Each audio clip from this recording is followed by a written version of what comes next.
Welcome everyone. Good evening. I hope everyone, I think we are all in the room now.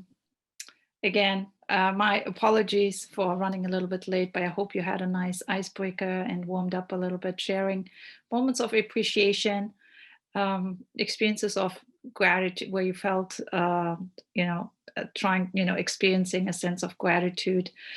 So this week, we are at round 2 of our Muslim Prayer in America class.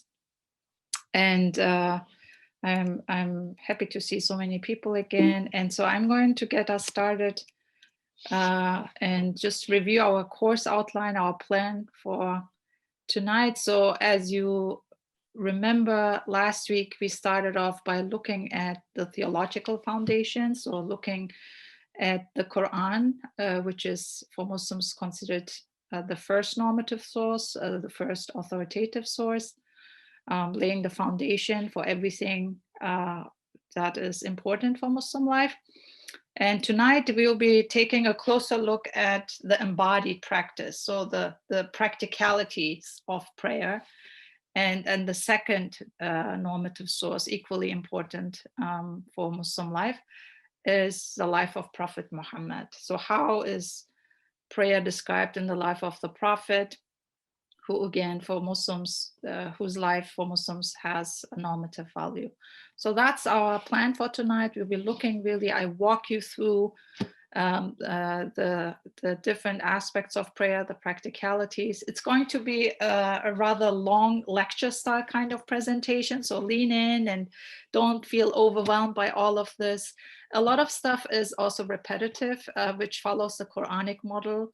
And the philosophy of the Quran is repetition yields results. So that's a good thing. And since it's all, for many new material, it's always good to feel that or experience that redundancy. And so don't feel like, oh, this is a lot of stuff. You'll have the presentation, the video, and you can always go back. And a lot of what I'm saying is also based on the readings that were sent out to you last week. So never fear. And again, the added bonus is, you feel like you want to have the experience, the full experience or the immersion, then you can still register for our visit to the mosque. The link is provided here on the slides, but you can also register on the website. So again, for tonight, it's going to be a little bit classic professor style lecture, and you will be bombarded with a lot of information, but hopefully that is going to be interesting for you. And then we will go into small groups, and you will have a chance to review this together, to talk to each other about this and process it together a little bit. And then we'll come back in the plenary and address any remaining questions, or talk about your feedback. So let me just go back and review a little bit what we've done last week. So we talked about the prayer in the Quran, and how is the Quran talking about the Salat. So Salat, as you might recall, means connection and contact. And for the Quran, it's basically a fundamental embodied testimony of faith, right? Wherever we are, in which location, to make this embodied testimony of faith, which we call the Shahada. So bearing witness to the existence and the importance and the priority of that relationship with God in every context and every circumstance. And this is not always an easy undertaking. And of course, next week, when we will be looking at the culture and context in America, and in any context, Salat is a constant struggle and an effort. It's not easy to cultivate a healthy prayer life. But for the Quran, it is to create this healthy discomfort, to push people to make this embodied, to be a witness of God in every context and in every circumstance, basically. Another aspect that the Quran reminds people is that the Salat, the prayer, is an act of remembrance. Fundamentally, it's a reminder. It's coming back and reminding yourself about that relationship that you have with the divine, and that you're fundamentally, first and foremost, a creation of God, a servant of God, and that needs to be prioritized. So maintaining that connection with God throughout the day, throughout your life. And Salat really facilitates that act of remembrance in a very, intense way. And then in the broader context of what worship really is from an Islamic perspective, specifically prayer, the Salat is an ultimate expression of gratitude, reciprocating that love that has been received by God and expressing ultimate appreciation and gratitude, really embodying that. And again, in every context at these 5 times prayer. And I think now with positive psychology catching up on this, what makes people happy, right? Even we talk about gratitude journals and gratitude jars, especially when Thanksgiving comes around, that expressing gratitude, counting your blessings is a healthy thing. And that, is proven to be, good for the mind, good for the mental well-being. So also the Salat facilitates that this constant expression of gratitude, like really thinking, what is it that I should be grateful for, and taking a moment to reflect on this. And another aspect that we talked about is that prayer is not something that humans do, but is something that the creation engages in. So every being in the universe performs in a unique fashion a certain type of Salat, even though we might not understand it, even we might not understand the language or their performances in every little detail. But from an Islamic perspective, everything in the universe, every being in the universe is engaging in prayer.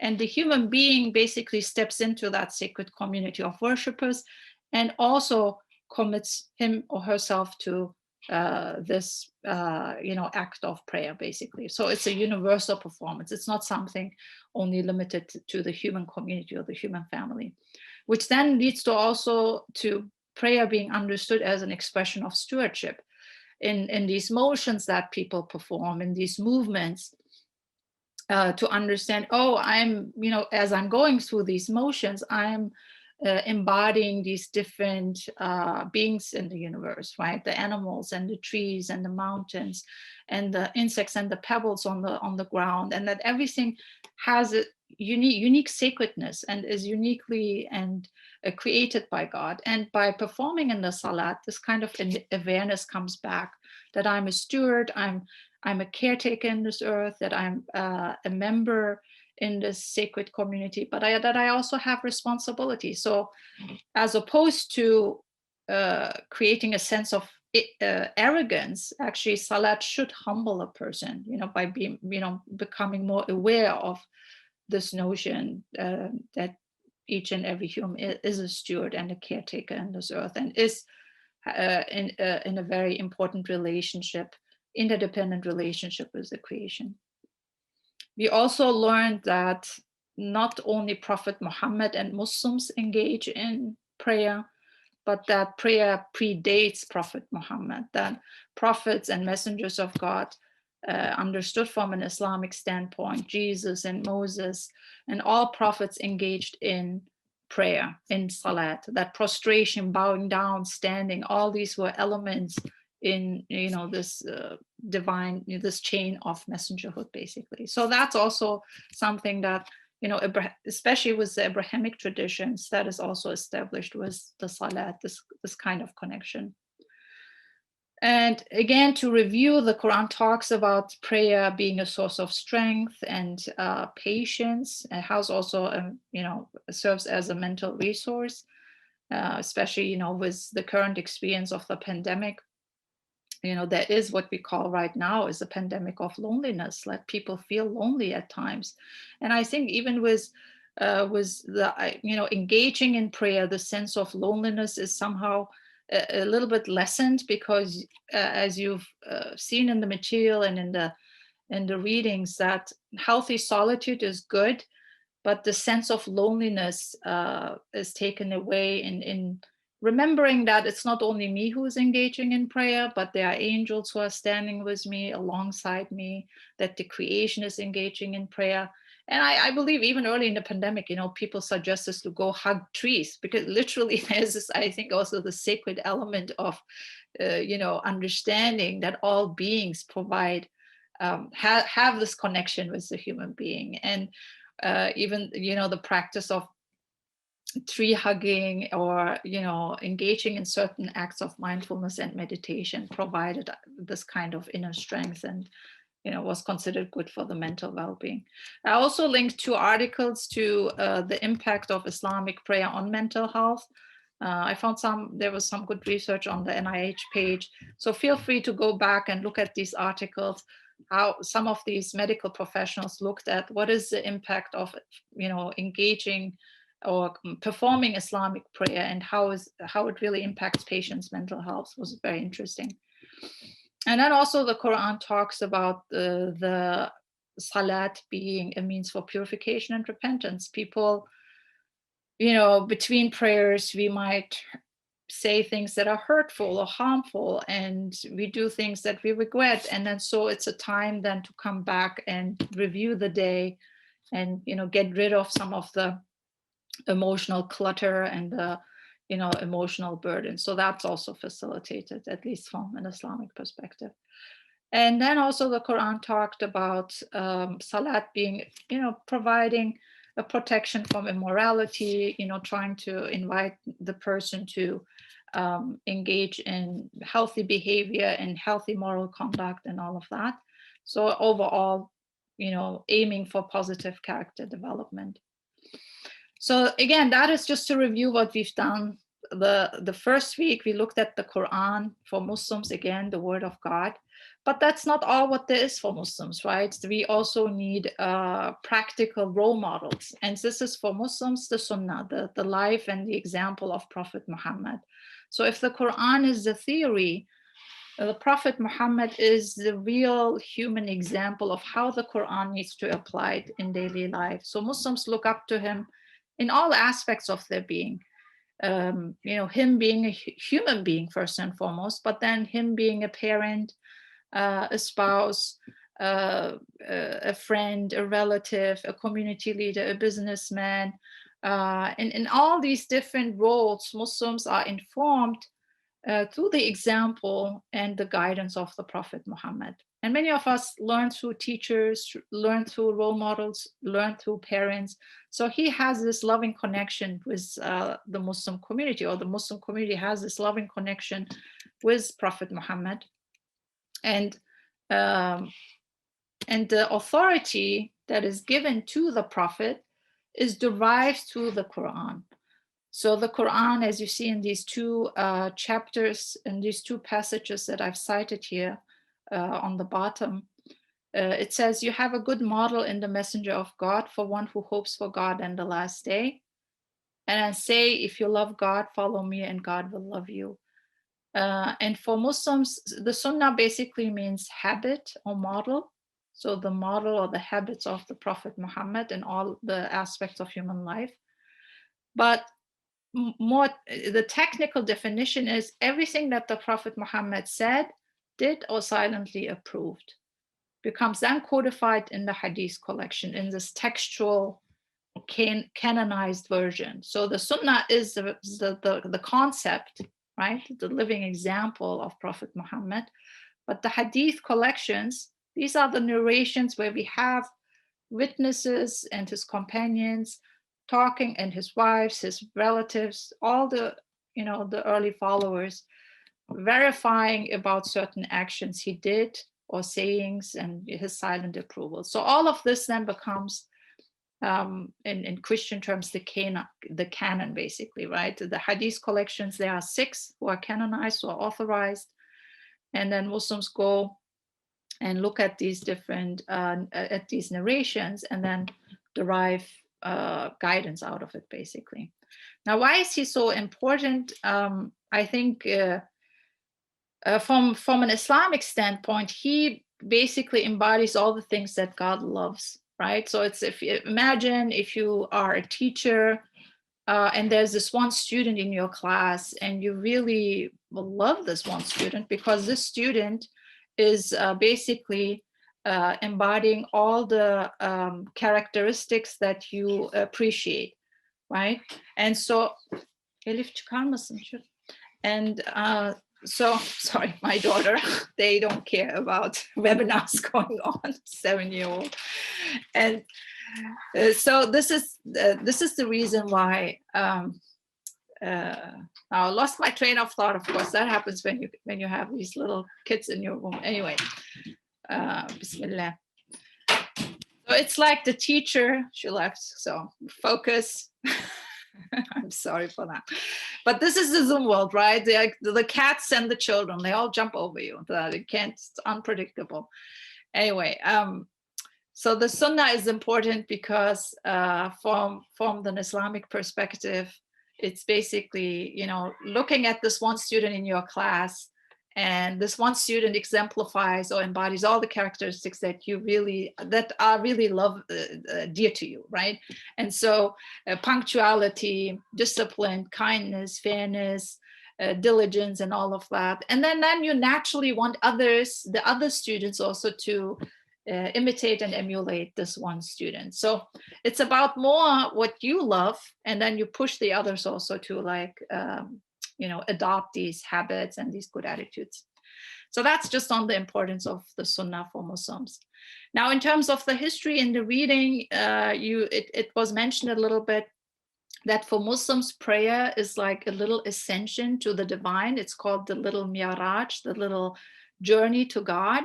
And when we look at the history of the Salat, it's not like when the Quran was first revealed in the year 610 of the Common Era that Muslims started to pray 5 times a day. No, this was not the case.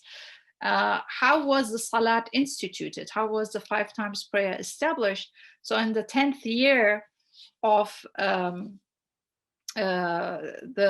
after the revelation, so 13 years, the early Muslims in Mecca, they experienced persecution, immense suffering. It was a very young, early community that faced rejection, and basically their own people wanted to eliminate them and wanted them to vanish, right? So it was a very painful era, these first 13 years in Mecca, and in the 10th year of the Islamic history, the Prophet Muhammad experienced a lot of, personal loss. His wife died, and then his beloved uncle who provided protection to him also passed away. Then there was a sense of loneliness that he felt, being rejected by his own people, by his own community. So it's also called in Islamic history the year of sadness, deep sadness. And it was in this kind of very dark, very vulnerable, very, very human and raw moment in this night where the Archangel Gabriel appeared to the Prophet Muhammad according to Islamic tradition, and then took him from Mecca to Jerusalem. There are a little bit more details, and I linked this article that you can go back and read. But the Archangel, according to Muslim belief, took Prophet Muhammad to the sacred mosque in Jerusalem, where he then prayed with 124,000 prophets, the messengers, with Jesus, with Moses, and all others that are also mentioned in the Quran. And he led them in prayer. And from there, from the sacred mosque in Jerusalem, he was basically taken by Gabriel to the heavens, and then was also able to see, the different, stages in hell, but also in heaven, the different stages in heaven. And then ultimately met the divine, had this divine encounter. And the sources reveal that he also asked, how can my followers, have the same experience? And according to Muslim tradition, God gifted the community of believers with the 5 times prayer. And it was from this night on that the 5 times prayer became established and instituted, and was received as a blessing. And so this miraculous night journey is believed to be a miracle of the Prophet Muhammad, but is commemorated every year in very, here this is a program, a seminar that happened last year. But the community always comes together and reminds themselves about the special blessing, this privilege of being able to have also this little ascension to God. So prayer is basically that, this journey you're having towards God, and this moment of divine encounter. And for Muslims, this is really a night where they reflect on this blessing of the salat, the prayer, basically. So here I wanted to just look at a few passages or narrations of the Prophet Muhammad, how he talked about prayer, especially about the 5 times prayer. And he was asked once, which deed is the dearest to God? And he replied, to offer the prayers at their early stated fixed times. So this basically explains it all. What is the most beloved thing for God? It is not only the prayer, the 5 times prayer, but the prayer at the early stated fixed times. Because remember, the prayer times have a window. And again, to use the example of the teacher, I think the teacher will love the one student who not just comes to class in a punctual manner, but who stands already before the class starts 10 minutes earlier before the class starts, right? So it's like this excitement. I want to be in this class and I want to meet my teacher and I'm so excited about the topic. And so here basically, and the Prophet Muhammad was asked, what's the most dearest act to God? It's anticipating this moment of divine encounter, this kind of engagement and the conversation with God and being excited about it. That's the most beloved act, right? So that is dear to God, at least from a Muslim standpoint, from a Muslim perspective. In another narration, Prophet Muhammad again tells his followers that prayer is the pillar of the religion. And actually the Arabic word for this, when he says it in the original Arabic, Salatu Imaduddin, means basically it's the center pole of a tent. So if you think of this large tent, the center pole holds everything together. And if that falls apart, the whole tent, if that is missing, the whole tent is actually falling apart. So this is the importance of the ritual prayer in Islam, that it holds everything together. Basically, it's a reflection of your relationship with God and how diligent you are in all other aspects of your faith practice. And another narration or statement that basically conveys this point again, between faith and unbelief is abandoning prayer.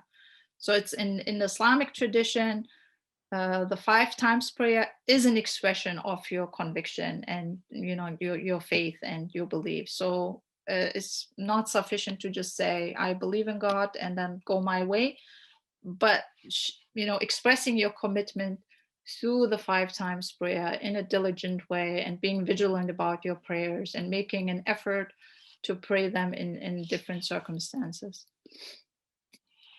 And we talked about this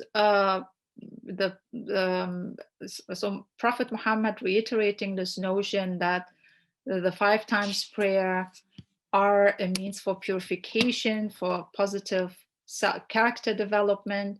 So it says here in this hadith, in this narration, the example of the 5 daily prayers is like that of a clear water river flowing in front of your houses, in which a person washes himself 5 times a day, cleansing him from all dirt. So naturally, we are human beings, we are flawed. We have shortcomings. We do things throughout the day that we at times regret. We say things that we, want to take back. And this is an opportunity for the believer, right? To have these occasions for, in all humility, to declare, I was wrong. I did some things that I regret, and I want to, reflect on this and take this back and reform myself and purify myself, get rid of that emotional clutter and that heaviness. And 5 times prayer really facilitates that. If you engage in these actions and have that conversation and have that kind of introspective moment, that this is really helpful in providing, in really improving yourself. And this next narration expresses the idea of 5 times prayer, again, being this ultimate expression of gratitude and appreciation. So the Prophet continued to pray until he was so exhausted as not being able to stand. One of his people asked him why he exhausted himself so much, though he was given the good news of paradise. He replied, "Shall I not be a grateful servant to God?" So this idea of, I've received these infinite blessings, the blessing of life and all these other privileges. How can I not be overcome by gratitude? How can I not be showing my gratitude to God, be in prostration? So the sense of overwhelming gratitude that comes out here, I think, is clear, and that ultimately any worship, any act of worship, is an expression of that love that one wants to, the person feels, but also wants to express and return in some way, right? And the salat is this really embodied act of gratitude. The rewards of praying together with the community is 20 times more than the one performed alone. So as I said earlier, I think in the readings it came out that you can pray anywhere, you can always pray individually, but that there's a real push to be in community. There's a strong encouragement to always pray together. And two people are already a community. So many families, couples try to pray together, especially as a family, that, this prayer rhythm and prayer life really becomes established, that especially in the family, there's this understanding that there is a higher being, a higher authority, a higher purpose. And so when that becomes established, this kind of prayer life is cultivated and nurtured. And so it starts early in the family, but then is carried out in the larger social circle. So that Muslims should make an effort to pray in community. One of my most touching moments was when I was in the hospital and I was looking for, there was an interfaith chapel in the hospital. And I, wanted to pray, and I came in and there was a nurse. And then so we had a little conversation. Said, "Do you want to pray?" I said, "Yes, I came here to pray." And she was a nurse, again, a stranger I just met, but then yet there we were, right, engaging in the same prayer, standing in front of God, having this beautiful, deep, sacred moment together. So it really brings you together, even with like the random person you just met, but then you're sharing this deep sacred moment together. That was one of my one of the moments that I really cherished, and how prayer unifies in that aspect as well. So let's walk more through the practicalities. What are some of the prayer requirements as it came out in the reading? And again, this is going to be a little bit repetitive, but hopefully it will help us in understanding more, because there's a lot of new stuff. So it's an obligation, right? First and foremost, it's an obligation. That sounds very like harsh and rigid, but it's I think the reason why the tradition terms it as an obligation is because it places so much spiritual importance to it. It is such an important part of being Muslim and in that relationship with God, that it was made an obligation. And when it is made an obligation, it basically means that it's so dear to God that He doesn't want you to miss it, like to maintain this connection. And it's very interesting. I was teaching in the seminary for the past 6 years, and I had a lot of Christian students coming up to me and saying, it's actually a really good thing that this is an obligation, because a lot of people struggle to make space for God. And even when I was at the seminary, it was a constant struggle to make space for God, because we were pulled in different directions and we have different kind of commitments and obligations. Life gets busy. But when this is my primary obligation, this is my primary purpose in life, to be in relationship with God, and wherever then I might find myself, right? And if I'm aware of that sense of duty, right? You're taking that 5 times pill because it's really important. The tradition places high importance on your spiritual well-being, and you need to take that 5 times pill in order to thrive and grow and have a sense of purpose and focus in your life. And I can honestly say, and maybe other Muslims in the room can also speak to this, that it's really this kind of obligation really is healthy in some ways. It gives you a sense of discipline and purpose, and forces you to really recommit yourself. So every adult sane Muslim is obligated to perform. And somebody asked, is it a sin if you don't? Yes, it's sinful. If you don't make it a priority, it's considered a sin, right? And you'll be held accountable, moral accountability. God will ask the Muslim, what was your reason not to pray? What other commitment did you have, right? What was the primary wisdom for you to be sent on earth, right? So all these things, according to the Muslim tradition, are then asked to the adult Muslim. So male, female, man, woman, don't matter. It is a religious duty. It's a priority in the tradition. The most important, that relationship with God throughout your daily life, and to make that space, to reclaim that space, basically. And somebody asked in this morning, so with puberty, right? So in Islamic law, adulthood is defined by entrance into puberty. So when a girl or boy enter puberty, that's when they are adults and that they are fully responsible for their actions and their decisions. Even though our brains are still not formed, but still we can still discern right and wrong. So time is also an important requirement. We'll look why 5 times prayer is spread throughout the day. And then another requirement is the purification of the body and the space. Modesty is a requirement. And here I just want, as a side note, both men and women are required to cover everything except the hands and the face, and it's highly recommended also for men to wear head cover. If you just Google Muslim men around the world, you'll see that a lot of them wear head covers as well. It's not just the women.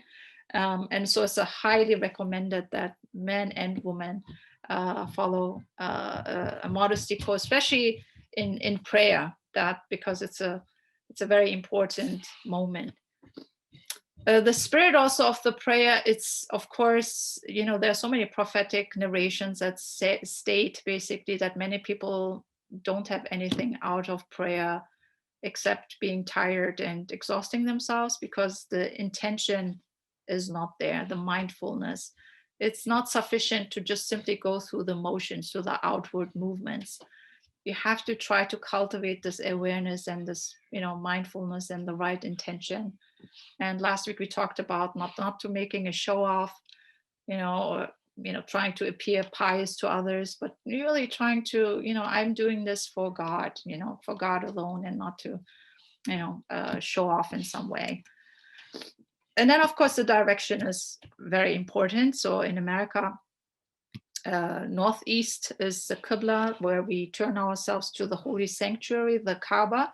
That's the focal point for all Muslims around the world, to facilitate also a sense of unity and solidarity and this equality, that we are one human family in the sight of God, that regardless of our backgrounds, ethnicity, nationality, our ranks, titles, our economic backgrounds, whatever, that one focal point, we are all directed towards God. And in this, and especially during prayer, we see that, of course, people standing in the rows, that you don't see that distinction really.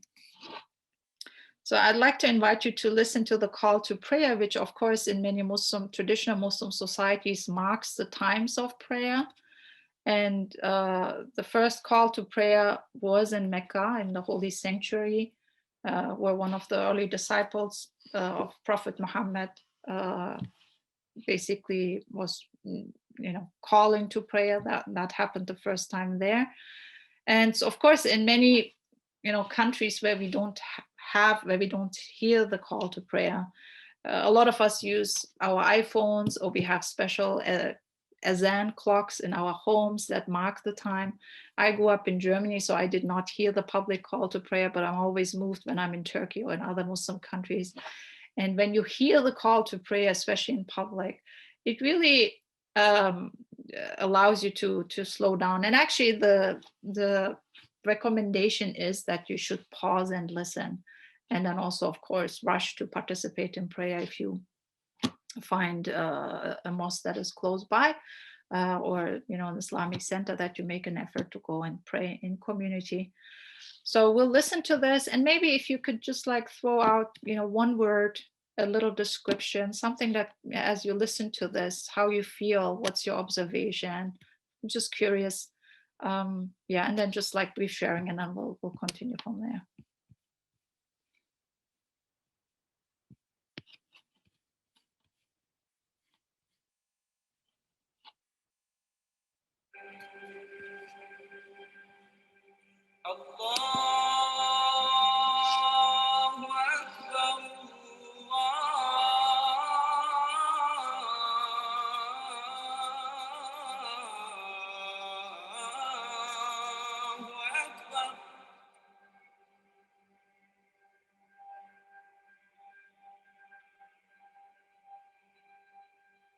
أشهد أن لا إله إلا الله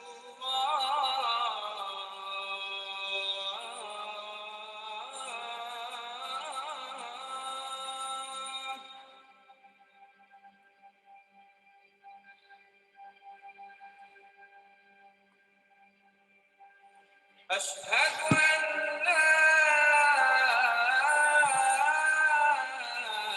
إله إلا الله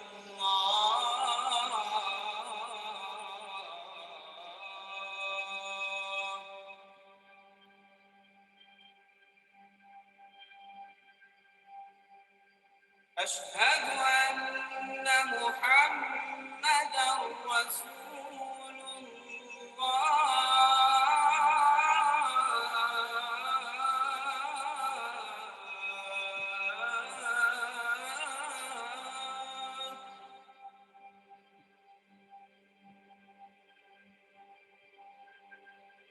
أشهد أن محمدًا رسول الله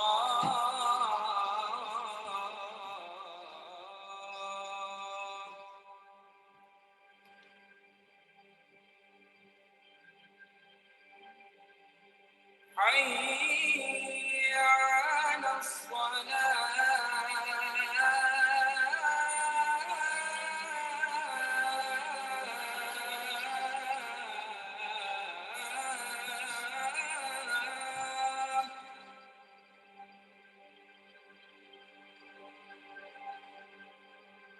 حي على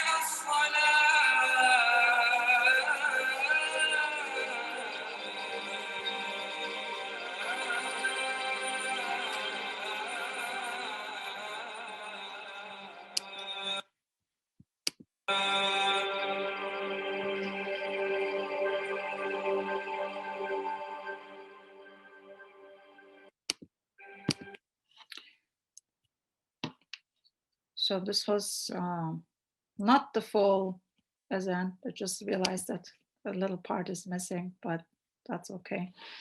I'll send you a revised link. But yes, one word, as you were listening to this, observing they were engaging in prayer. Muslims from all around the world facing the Kaaba, the holy sanctuary, as they engage in prayer. So it's this one focal point. And again, according to Muslim tradition, built by Prophet Abraham and his son Ishmael.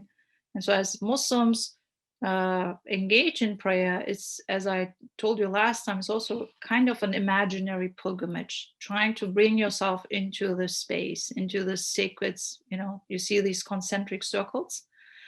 And so, and it's very interesting. Now it's almost 8 p.m. here. So 6 hours in Europe, right? Plus 6 hours in Europe. So people are preparing now for morning prayer, basically, right? So you have at every place, there are always people who pray. So if you go into the bird's eye perspective, you'll see that around the world, there are always people standing in prayer around this focal point who are engaging. And because of the prayer times, changing and being different in every location, there will always be rows of worshipers who are, praying at that time. So it's very interesting. Now,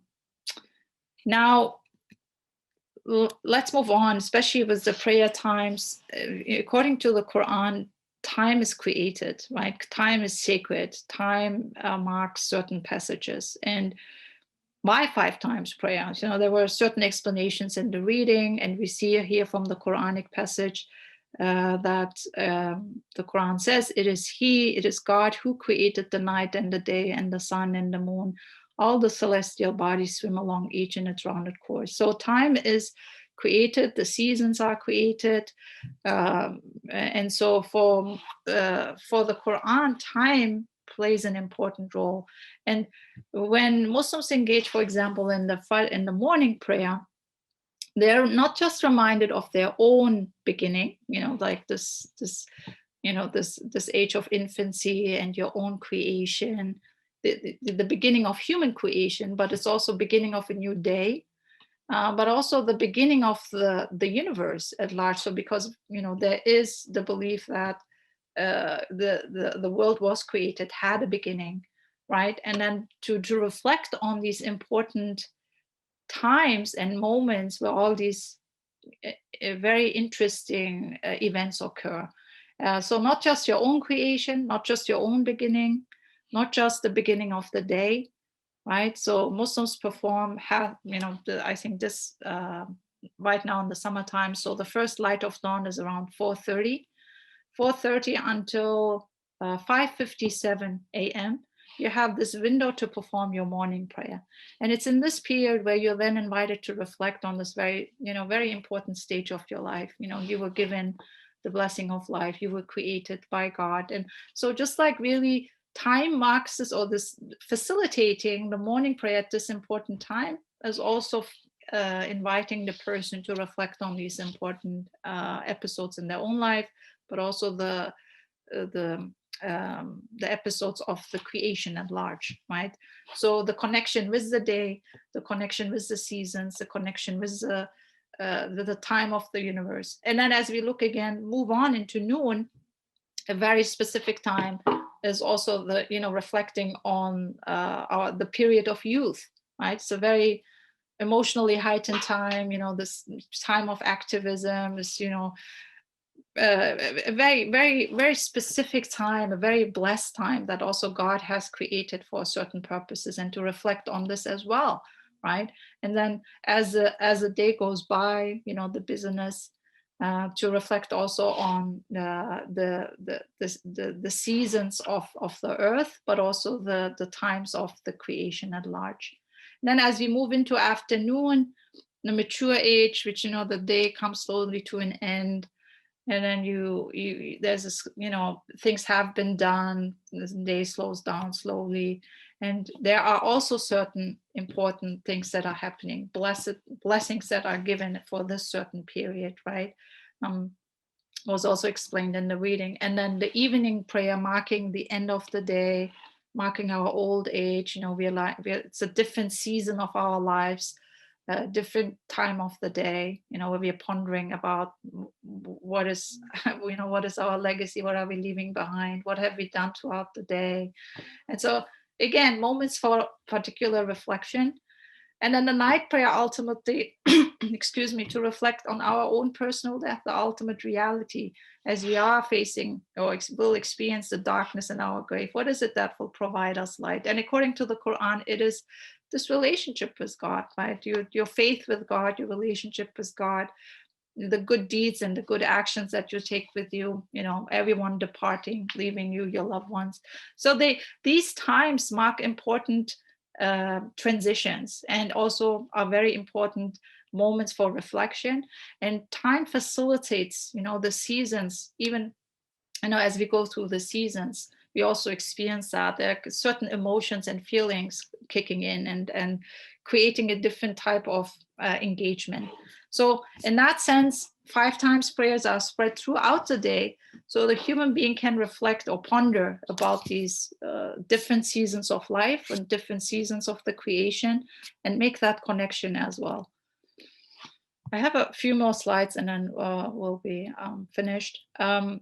So one other requirement is the ritual ablution, right? The physical ablution. That is important in the Islamic tradition. So before you stand in prayer, you purify yourself physically, but also facilitates the spiritual purification. there are special prayers that Muslims say as they perform the wudu, the ablution.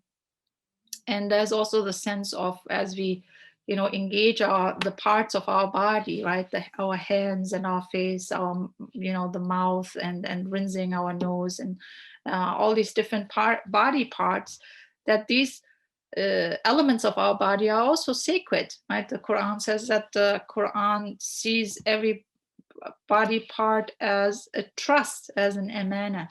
And so there's also the notion that every part of our bodies will either testify for us or against us. So how have we used these trusts? Did we misuse or abuse or use our ability of speech in a harmful way, or in a good way, in a constructive way? So it is in that moment of ablution where we reflect on how we have taken care of our bodies, of this trust, and how we have preserved it, the dignity of our bodies, and how we facilitate that as well. There is a short video here that goes through the ablution. I wanted to show you that quickly. It's only 2 minutes. That works. So this is from Masjid Muhammad, which is a mosque in DC. It's a beautiful mosque, a very warm and welcoming community. I've been there many times. And so here the Imam Talib Sharif, talks about ablution. Well, let's listen in. Allahu Akbar, Allahu Akbar. Each day we pray is like we have an established appointment before God. And just like if you have some important appointments, you want to make sure that you're clean. We want to represent our best before our Creator. So the first thing, when it's time for prayer, we say, am I clean? That cleanliness is a process. It starts with your intentions. In basic terms, it's I intend to make the ablution in preparation to stand in obedience before my Lord. The first thing you do after you make your intentions is you actually wash your hands. Make sure your hands are clean before you start to begin the ritual washing. He's going to begin by washing the right hand 3 times, and then the left hand 3 times. My actions are motivated spiritually, mentally, and then also physically. So that's what the 3 times represents. Now he's going to wash his mouth 3 times.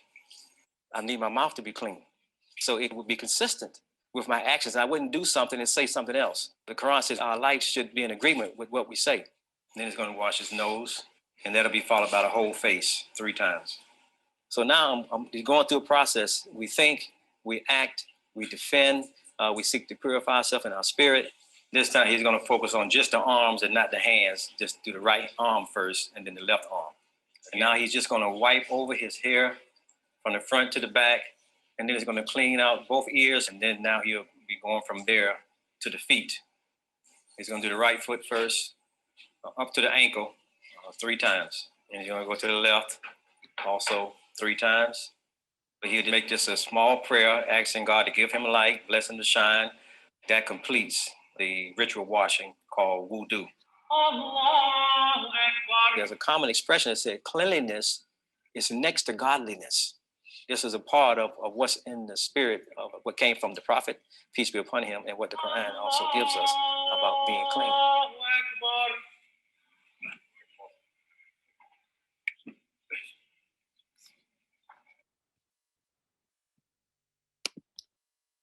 Okay, so I think he really made a good point, Imam Talib Sharif, about some people might wonder, there are so many details and mind-boggling details, so much structure and little elements involved in prayer. But if you think from his perspective, and I think from the Quranic standpoint, you are in this royal audience, right? The earth is God's guest house.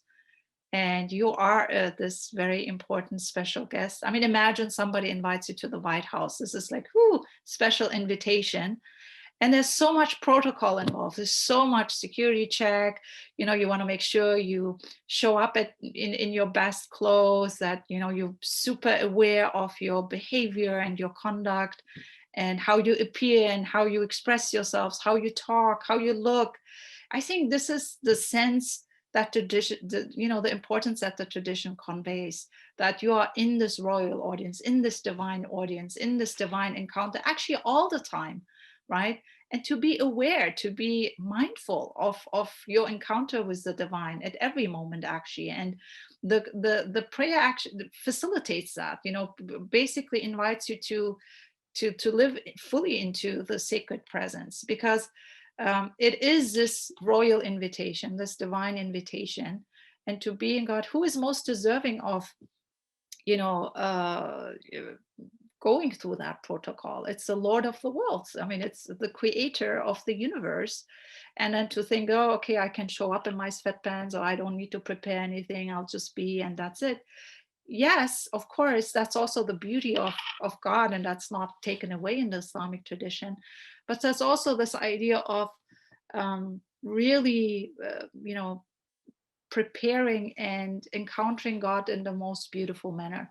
And so I think that is why there is this the significance in all these elements, in the preparation, and this awareness, and this mindfulness, in the motions, what that signifies, and then really like captures the whole of the tradition and the relationship with God, right? And a few more things. So again, oh, and somebody asked me if if you always have to take the ablution. You don't have to always take the ablution, except when, after using the restroom. If the person, if you pass wind, if you fall unconscious, or after deep sleep. So these are the four criteria that invalidate the ablution. So let's say I took my ablution during noontime. I haven't used the bathroom. I didn't sleep. I didn't fall unconscious, then I can carry my ablution into the next prayer, and I don't have to always renew it. That's fine. But, and I think Ellen asked also the question about washing the feet, which is essential. And it's a part of the ablution. There's one exception. There's a special cover for the feet, especially when it's in the cold weather, that you can put on. It's called a mest, and then it lasts. Once your ablution breaks, you don't have, for the next ablution, you just symbolically wipe your feet with your hands, and you don't have to wash them. There's this what we call mest, but this is not so often applied by Muslims. Muslims generally also include washing the feet. And then we'll talk about in the final session, especially in the American context, that how that creates sometimes awkwardness, especially standing in front of a public in the public restroom, and then putting your feet in the sink can create some awkwardness.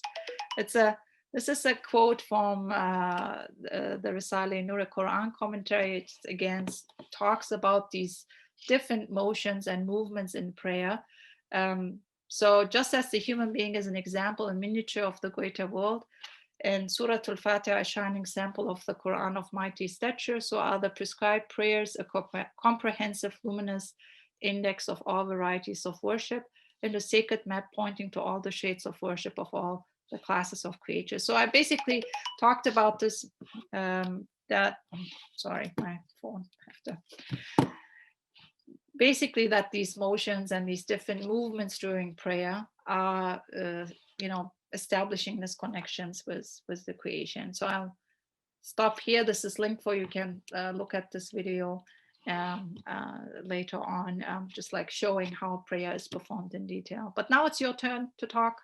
So this was a whole lot of material, the Quranic portrayal of prayer and the prophetic portrayal of prayer, with all these practicalities and this protocol and these structures, which is again shows how much importance and significance the tradition places on prayer. So just share what was entirely new to you, what has surprised you, what aspects have spoken most to you, and why. And then as we are now moving slowly into the final session of culture and context, as you are looking at this, what do you anticipate, what some of these, as you look at these requirements for performing prayer in daily life, what are some challenges that you anticipate for Muslims, who are trying to navigate the secular context? And then you can, look at ablution, space, time, direction, and all of that. And then looking at all, what the tradition ascribes to the importance of prayer, can there be, or what aspects can contribute to the mental, moral, and emotional and social well-being of individuals and to American society? Is really prayer, Muslim life at odds, right, with American values? And maybe we'll talk more about this also in the next session, but just to get us going into that direction. So I'll let you go into the rooms. It's now 8:03, so let's be here back by 25, I would say 25. I hope that gives you enough time. So I'll see you in 20 minutes. I want to thank you again for your time, and my apologies for running a little bit late.